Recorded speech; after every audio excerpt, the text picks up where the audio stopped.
From January 2017 to January 2018, at CHI St. Francis Health in Tyler, patients were dying under mysterious circumstances once a month, always around midnight. Only after the fourth unexplained death did an investigation finally begin. Surveillance cameras were installed throughout the building, on every floor and in every corridor, and only after 4 years of surveillance and investigation in 2021 was the truth behind the patient's mysterious deaths finally brought to light.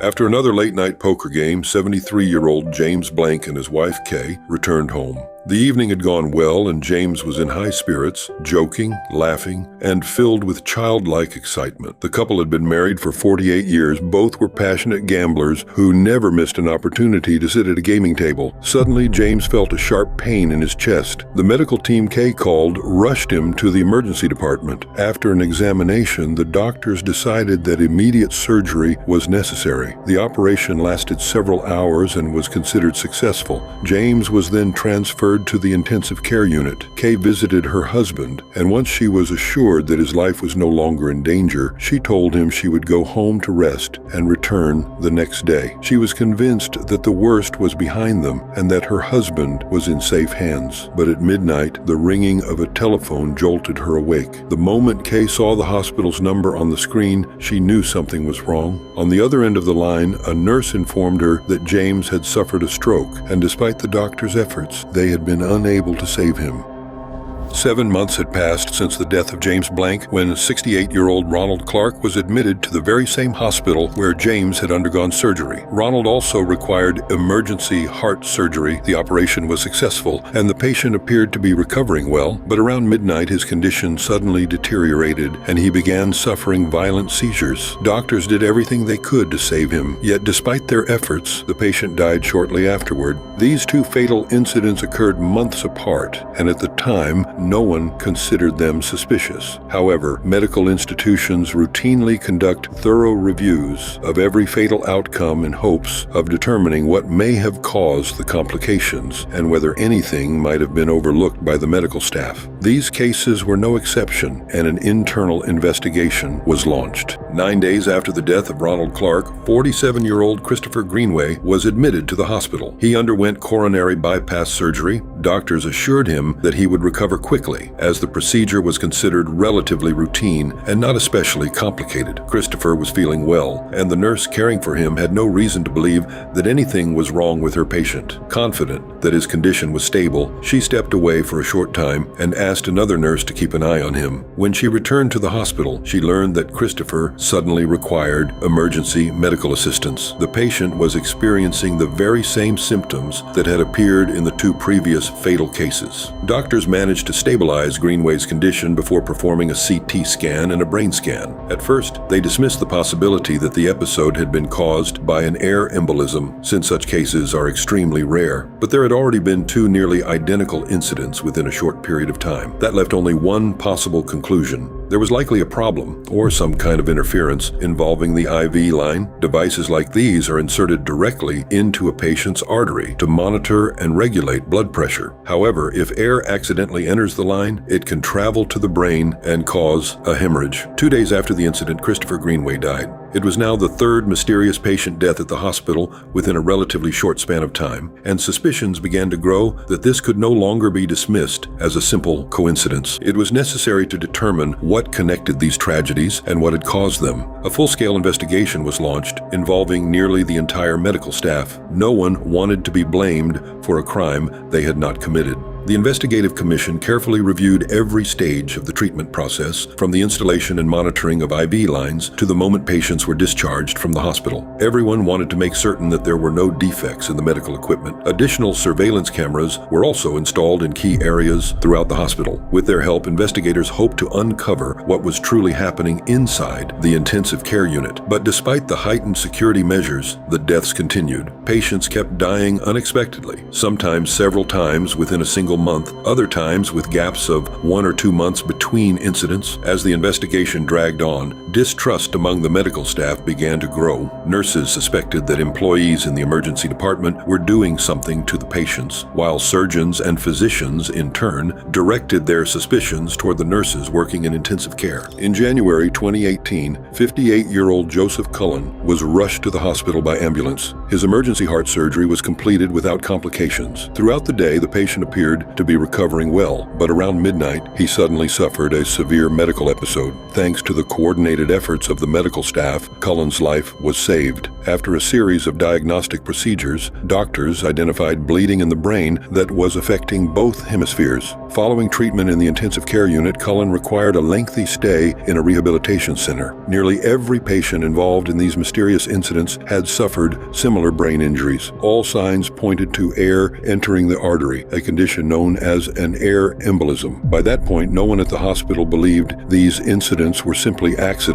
or the result of faulty medical equipment. Using the surveillance cameras that had been installed throughout the facility, hospital administrators began closely monitoring everything that was happening inside the unit. The review of the surveillance footage began at 1:22 a.m., the exact moment Joseph Cullen suffered his attack. The recording showed members of the medical staff, including intensive care specialists, rushing into the patient's room after an emergency alarm sensor had been triggered. Investigators rewound the footage to see what had happened 5 minutes earlier. In the video, one of the nurses could be seen entering Joseph Cullen's room. About a minute later, he walked back out and slowly moved down the hallway before stopping near the nurses' station, an area partially obscured from the camera's view. Moments later, the entire staff was seen running toward the patient's room. Every one of them rushed into the very room that nurse had entered only minutes earlier. One of the doctors assisting in the review of the footage recognized the man immediately. It was William Davis, the nurse on duty that night. Hospital administrators also noticed something deeply unsettling. William appeared to be standing near the nurse's station, simply waiting for something to happen. And only after the medical staff had already rushed to assist the patient did he calmly follow behind them. His behavior immediately raised suspicion and confusion. After all, if he had truly been the last person to enter the room before the attack, he should have been the first one attempting to help the patient before anyone else arrived. The administration decided to examine the footage of William entering the room one more time. This time, they slowed the recording down and zoomed in. That was when they noticed a syringe in the nurse's hand, and just 2 minutes after he left the room, Cullen suffered the attack. The previous similar incident had occurred only 2 months earlier. 63-year-old Pam Henderson had worked as a nurse for most of her life. She and her husband had recently retired and dreamed of spending the rest of their years together in peace and happiness. They had already made plans for the future, but first, Pam needed surgery. She arrived at the hospital and the operation was successful. Pam was in good spirits afterward and spent the day playing games on her iPad, but sometime later, Henderson suddenly suffered a severe medical episode. She could no longer clearly explain what was happening to her. The woman lost her ability to speak and struggled to maintain visual contact. Doctors managed to stabilize her condition. During a CT scan, they discovered tiny air bubbles in Henderson's brain, the cause of the stroke she had suffered. Pam survived, but her vital functions were severely impaired, and she required constant care for the rest of her life. That single incident stole from the Henderson family the peaceful retirement and happy old age they had dreamed about for years. Afterward, hospital administrators decided to review additional surveillance footage. In one of the recordings, they saw the same nurse, William Davis, entering Henderson's room. Before his visit, the woman had been feeling perfectly fine. Then everything changed. By this point, all signs suggested that this was not a coincidence, but very likely an ongoing crime taking place inside the hospital. The administration decided to review employee schedules to determine who had been working during the nights when these fatal incidents occurred. The attacks always happened at night, inside the intensive care unit, and only to patients connected to IV lines. The results revealed one disturbing detail. William Davis had been on duty during every single one of those incidents. As part of the criminal investigation, the man was suspended from his job. Hospital administrators decided to question every potential witness, while also reviewing all documents and medical records connected to the incidents. No one at the hospital wanted to believe that William could be capable of such horrifying acts. Many of his co-workers sympathized with Davis. They described him as a pleasant person who had always performed his duties professionally and responsibly. However, one of the nurses later recalled an unsettling incident. One day, she entered a patient's room and found Davis standing beside the IV line with a syringe nearby. Medical journal records also revealed another disturbing detail. On several occasions,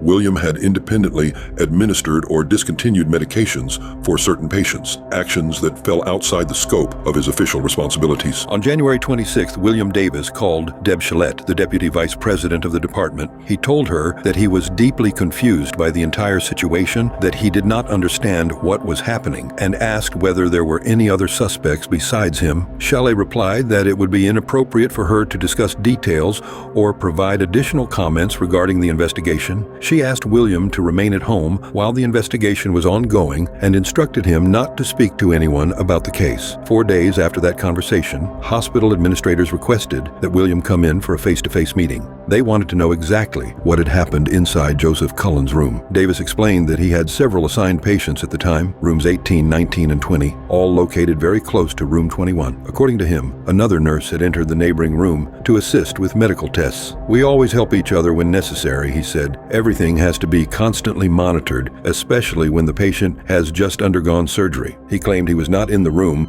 when the IV alarm sensor sounded. "I heard the alarm and went in to see what was happening," Davis explained. "The patient asked me, 'Do you know what that sound is?' I adjusted his IV line. Everything seemed fine, and the patient looked okay. Then I left the room and didn't do anything else. In any case, everything I did was with the best intentions. I only followed the proper procedures." When investigators asked whether he remembered how quickly he returned to the patient, after hearing the second alarm, Davis answered, "I walked into the hallway and was trying to figure out what was going on. That's what I remember." They then asked him why he had failed to mention earlier that he had been inside the room only minutes before the emergency. Davis replied that he had merely adjusted the patient's IV and that the patient had even spoken to him afterward. When asked why he had not previously told investigators that the patient was conscious and speaking, he answered that he had simply forgotten to mention it. By that point, it had become increasingly clear that there was far more deception than truth in William Davis's statements. The surveillance footage clearly showed that Davis did not react to the emergency alarm. Instead, he sat in front of the monitor, watching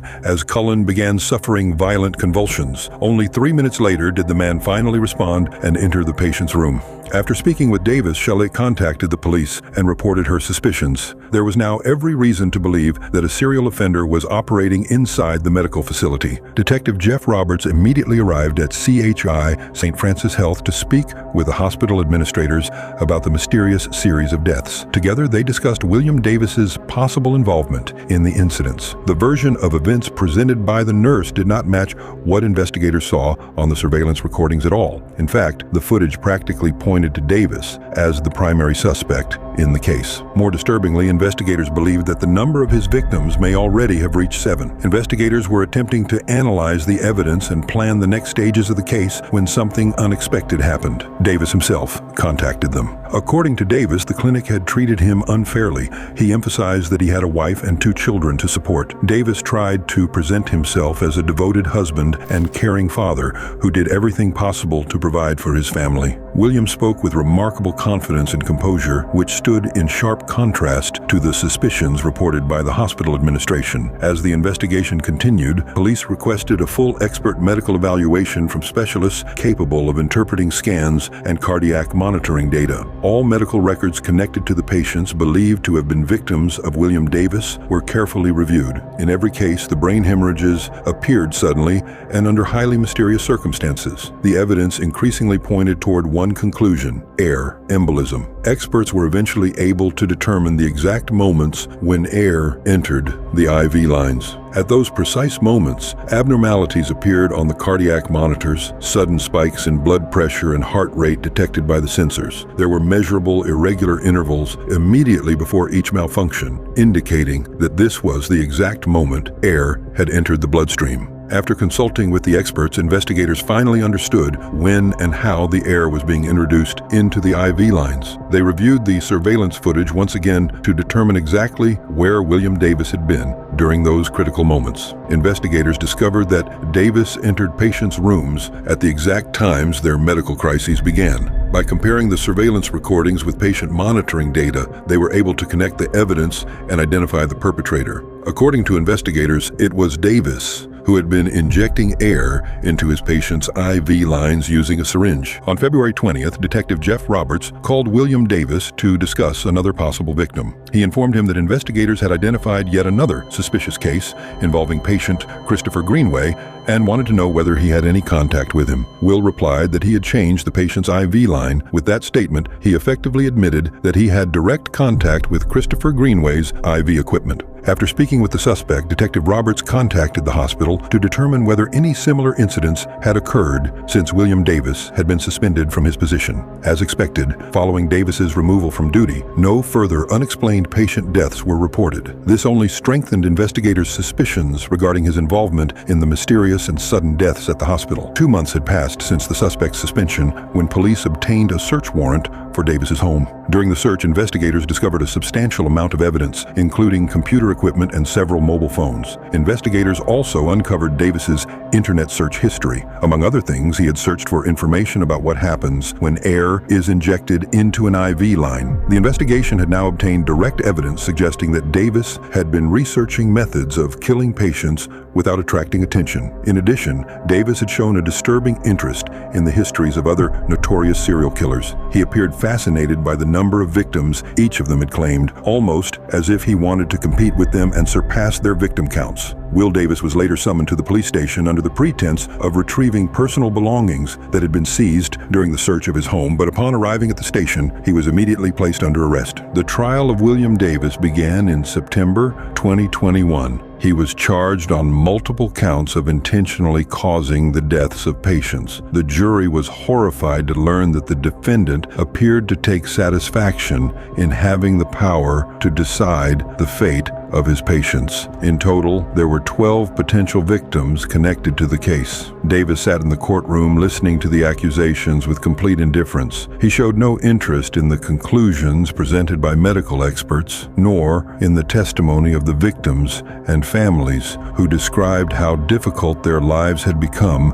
after what Davis had done to them. There was not the slightest sign of remorse, neither in his behavior nor on his face. On the day the verdict was announced, Davis received a phone call from his wife. She asked him whether the accusations against him were true. Davis replied, "I'm not going to lie to you. I intentionally made it so those patients would stay longer in intensive care." Attempting to justify himself, Davis explained that he wanted his work statistics and performance numbers to appear higher. According to him, he had worsened patients' conditions because he wanted more working hours and ultimately a larger paycheck. But even then, William refused to accept full responsibility for what he had done. On October 27, 2021, the court found William Davis guilty and sentenced him to death.